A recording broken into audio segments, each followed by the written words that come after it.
अस्सलामु अलैकुम वरहमतुल्लाहि वबरकातुहू। उर्दू बियॉन्ड बॉर्डर्स में आप सबका तहे दिल से खैर मकदम है। आज हम रमूज अवकाफ की एक नहायत अहम अलामत का मुताला करेंगे जिसे अलामत ताज्जुब कहा जाता है। यही अलामत ताज्जुब तासुफ, निदाइया, फजाइया और इस्तिजाबिया मौक़े पर भी इस्तेमाल की जाती है। अंग्रेज़ी में इसे एक्सक्लेमेशन मार्क या इंटरजेक्शन कहते हैं। आज की नशिस्त में हम सबसे पहले इन इस्तिलाहात यानी ताज्जुब, तासुफ, निदाइया, फजाइया और इस्तिजाबिया के मानी समझेंगे। फिर ये जानेंगे कि इन मौक़े पर अलामत ताज्जुब क्यों और कैसे इस्तेमाल की जाती है। उर्दू नसर और शायरी दोनों में इस अलामत का भरपूर इस्तेमाल हो मिलता है। नसर में ये अलामत वाज़ेह तौर पर लिखी जाती है, जबकि शायरी में बाज़ औक़ात शायर के अल्फाज, लहजे और मफ़हूम से ही ताज्जुब, अफसूस, निदा या दीगर जज्बात का अंदाज़ा हो जाता है। इसलिए कहीं ये अलामत सराहत यानी वज़ाहत के साथ नज़र आती है और कहीं माने और दाखिली तवक़्क़ुफ़ के ज़रिए इसका एहसास होता है। आइए सबसे पहले इन इस्तिलाहात के माने जानते हैं। तो सबसे पहले जो इस्तिलाहात यहाँ पे हमें मिलती है, पहले मैं बताऊँ कि आपको ताज्जुब, ताज्जुब के माने हैं हैरत के, और तासुफ के माने हैं अफसूस के। ठीक है ना, इसको कहते ही हैं अलामत ताज्जुब या तासुफ। उसके बाद जो इस्तिलाहात हमें मिलती हैं जिनमें ये इस्तेमाल होता है, पहले है निदा, निदाइया। निदाइया के निदा कैसे माने हैं, निदा, निदा के माने हैं आवाज़ के।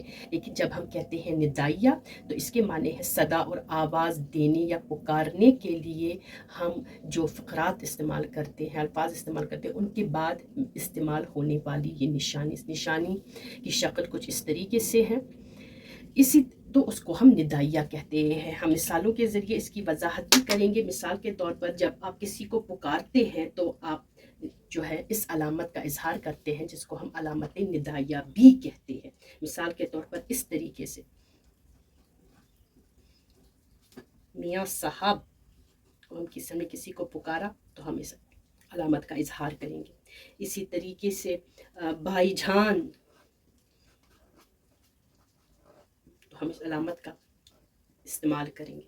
इसी तरीके से अजीज़ तलबा, शागिर्दों को जब हम पुकारेंगे क्लास में अजीज़ तलबा, उसके बाद हम इस अलामत का इस्तेमाल करेंगे। इसी तरीके से किसी मजलिस में ख़वातीन व हज़रात,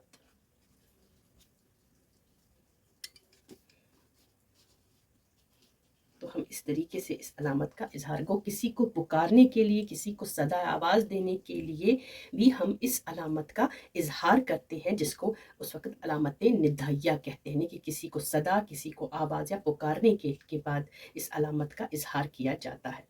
इसके बाद आता है फजाइया। फजाइया जो है ये आम तौर पर उन फ़क़रात के पीछे लगता है जिसमें दुख या सुख जैसी कैफियत का इजहार हो। फजाइया के असल मतलब है, लुग़वी माने है अचानक पेश आने वाला हादसा। लेकिन जब हम इस्तिलाही माने मैंने कि कवायद में इसका इस्तेमाल देखते हैं फजाइया का, तो फजाइया के माने हैं दुख या सुख जैसी कैफियत के इजहार के लिए जो अल्फाज या फ़क़रात इस्तेमाल होते हैं उनके बाद इस्तेमाल होने वाली अलामत। मिसाल के तौर पर हम इस तरीके से कहेंगे सुख में, खुशी में, आहा, इस अलामत का इस्तेमाल, हम मैच जीत गए।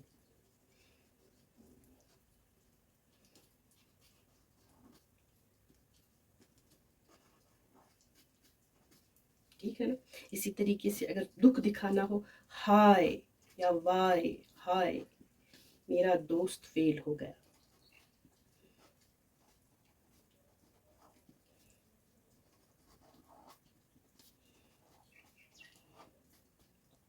दुख या सुख जैसी कैफियत के इजहार के लिए जो जुमले हम इस्तेमाल करते हैं या जो अल्फाज हम इस्तेमाल करते हैं उसके बाद इस्तेमाल होने वाली अलामत जो है इसको हम फजाइया कहते हैं। फजाइया के बाद आता है इस्तिजाबिया।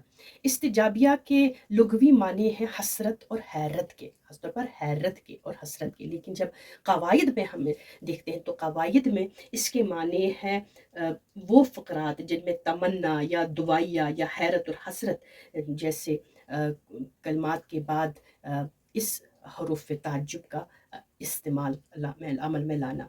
मिसाल के तौर पर इस तरीके से, काश, यूँ कि काश हम मैच जीत जाते, जो काश एक तमन्ना है तो उसके बाद मैंने इस जो है अलामत का इजहार यहाँ पर किया गया है। इसी तरीके से ए खुदा, यहाँ पर भी इस अलामत का इजहार है, यानी कि एक दुआया तरीके से हमारी दुआ कबूल फरमा।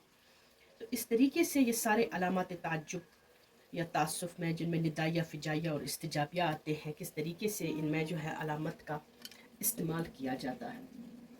उम्मीद है आपको ये वीडियो पसंद आई होगी।